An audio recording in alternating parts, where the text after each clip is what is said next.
2026년 8월 9일 주일 예배. 로마서 4장 18절. 바랄 수 없는 바램. 우리의 소망은 우리가 가진 믿음을 통해 갖게 된 것이며 믿음과 소망은 서로 분리될 수 없다. 우리의 믿음은 우리에게서 나온 것이 아니라 하나님의 은혜로 주어진 선물이다. 아브라함의 본래 이름은 아브람이었다. 하나님께서 그의 이름을 아브라함, 곧 많은 자들의 아버지로 바꾸어 주셨다. 그런데 하나님께서 75세에 그를 부르시고 가나안 땅으로 들어갔지만 그에겐 아들이 없었다. 그럼에도 하나님께서는 너로 큰 민족을 이루겠다. 내 후손이 하늘의 별처럼 많아질 것이다 라고 약속하셨다. 현실적으로는 아무것도 이루어지지 않은 것처럼 보였지만 아브라함은 하나님의 약속을 믿었다. 아브라함의 믿음은 현실을 보고 믿은 것이 아니라 현실과 상관없이 하나님의 약속을 믿은 믿음이었다. 하나님께서는 그 믿음을 보시고 그것을 의로 여기셨다고 말씀하셨다. 이것이 아브라함의 믿음인 것이다. 사도 바울은 아브라함에 대해 바랄 수 없는 중에 바라고 믿었다고 말한다.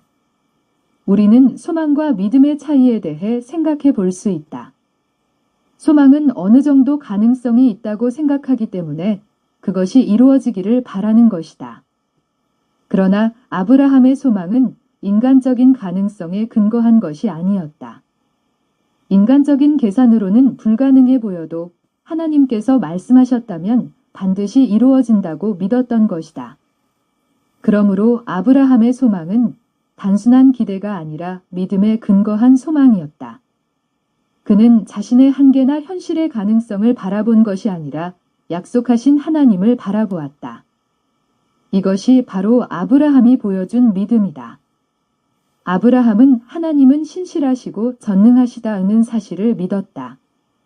내 힘과 지혜로 그것을 이루면서 하나님의 도움을 구하는 것이 아니라 하나님께서 약속하시고 하나님께서 이루신다는 것을 믿는 것이다.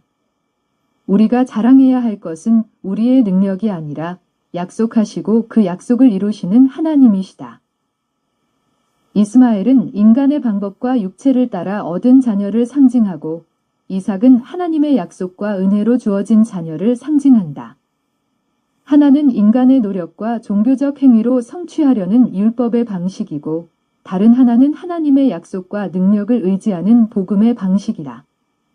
우리가 하나님의 자녀가 된 것은 우리의 노력이나 능력으로 얻어낸 것이 아니라 하나님의 은혜와 약속으로 된 것이다. 우리가 믿음의 길을 가면서 비웃음과 조롱을 받을 수도 있고 세상에서 이상한 사람처럼 보일 수도 있다. 그러나 우리는 소망의 사람들이다.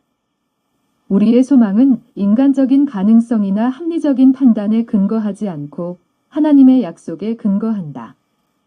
믿음은 우리에게서 난 것이 아니라 하나님의 선물이다. 하나님께서 아브라함을 부르시고 약속을 주셨을 뿐 아니라 그 약속을 믿을 믿음도 주셨다. 우리 역시 하나님의 은혜로 믿음을 받아 하나님의 자녀여, 약속의 자녀여, 하나님의 상속자가 되었다. 그러므로 어떤 현실 속에서도 하나님의 약속을 붙들고 그 약속을 믿을 믿음도 주시는 하나님을 바라보며 나아가야 한다. 아멘.